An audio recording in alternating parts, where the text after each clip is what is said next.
અંકલેશ્વર સ્થિત નિરાંતનગર સોસાયટીના સોલંકી પરિવાર દ્વારા ઇકો ફ્રેન્ડલી ગણેશજીની પ્રતિમાનું ઘરે જ વિસર્જન કરાયું।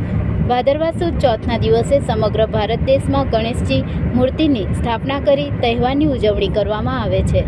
ત્યારે અંકલેશ્વરની નિરાંતનગર સોસાયટીના સોલંકી પરિવાર દ્વારા દર વર્ષની જેમ આ વર્ષે પણ પર્યાવરણ જાગૃતિ અને સ્વદેશી અપનાવો દેશ બચાવોના ઉદ્દેશ્ય સાથે માટીની મૂર્તિની સ્થાપના ઘરમાં કરી ધામધૂમપૂર્વકથી વિસર્જન પણ આપણે કુંડામાં કે ટબમાં કરી શકીએ છીએ।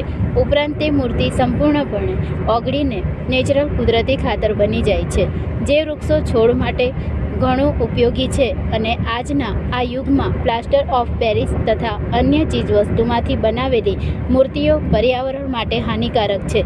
આસ્થા અને શ્રદ્ધા સાથે જોડાયેલો આ ગણપતિનો તહેવાર શુદ્ધ સ્વદેશી માટી અને ગોબરમાંથી બનાવેલી મૂર્તિનું સ્થાપન કરી ઉજવવામાં આવે તે હેતુથી મહારાજ દ્વારા શાસ્ત્રોક્ત મંત્રોચ્ચાર સહિત વિધિસર ગણેશજીની પ્રતિમાની સ્થાપના કરવામાં આવી હતી અને મહારાજ દ્વારા વિધિસર પૂજા કરી હતી અને સોલંકી પરિવારે ઘરે જ અશ્રુભીની આંખે વિસર્જન કર્યું હતું।